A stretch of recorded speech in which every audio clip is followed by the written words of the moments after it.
You are now listening to Playbook Radio. Here is your host, Martin Williams.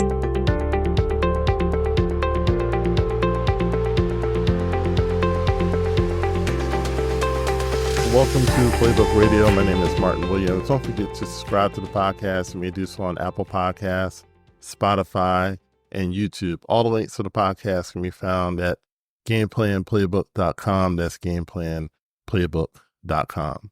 So today what I wanted to talk to you about is the Law of 72. And I got this from a man by the name of Earl Nightingale. Earl Nightingale is considered one of the founding fathers of personal development. He started a company with a man by the name of Lloyd Conant called Nightingale Conant. And in the 70s and 80s, and even to today, so many personal development authors got their start distributing their products through Nightingale Conant. So, he was a giant in the industry. And his most well-known work is an audio called The Strangest Secret. The strangest secret is that we become what we think about. That's what he said in that audio. And the audio sold over 1 million copies, which was unheard of for a spoken word recording in the time that he released it. I believe he released it in the 60s. Within the audio, Nightingale mentioned something that has stuck with me from the first time that I heard it. He said that most people have about 72 hours a week during which we're neither working or sleeping. And those 72 hours are free to do with what we choose. And I never really thought of it like that, but the math certainly works out. Most people work 40 hours per week and sleep 56 hours a week. Now, there's a lot of people who don't work 40 hours a week. Some work less, some work more. And there's a lot of people who don't sleep 56 hours a week. Some sleep a lot less, right? So these numbers are not absolute. But again, the math more or less works out. And it makes you think, right? How much time do we waste today? And if we use those 72 hours wisely, how much further will we be?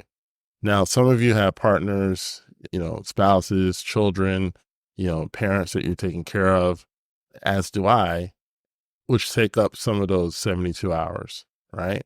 And I would encourage any young person who doesn't have commitments to maximize their 72 hours as much as they can before starting to add commitments.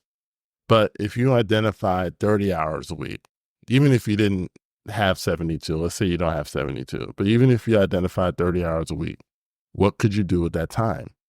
So, for example, it takes about 150 hours to become a real estate broker, right? So that's 5 weeks of intense study, and you can become a real estate broker. You can actually sell real estate, right? In Brian Tracy's Strategies for Personal Achievement, he says that we work 40 hours a week for survival, right? And again, some people don't even do that. Anything above and beyond 40 hours is for growth, okay? So if you want to grow, then you've got to add to those 40 hours, all right? And if you aren't growing, it's because you're not using your 72 hours wisely. So Jim Rohn, another one of my favorite authors, said that we work full-time on our job and part-time on our fortune. And he said that if you put 15 hours into your fortune and did it consistently, you could have a pretty nice business after some time. So now we come down from 30, now we come to 15 hours, which you still would have 57 hours to work with, right? So you can reasonably infer that the most successful people use their 72 hours wisely, while the unsuccessful complain that they don't have enough time. Okay. So, in the context of building your side hustle, in the context of starting your sprint to freedom, to a full-time entrepreneurship, which person do you want to be? Do you want to be the person that uses their time wisely, or do you want to be the person that says, well, I don't have enough time, when in fact, the vast majority of us do have enough time. We're just not using it correctly. So thank you so much for listening. My name is Martin Williams. Don't forget to like, comment, subscribe, and share, and I'll talk to you soon. Thank you for listening to Playbook Radio. If this episode helped you, please share it with family and friends. For more about Playbook strategies, please go to GameplanPlaybook.com.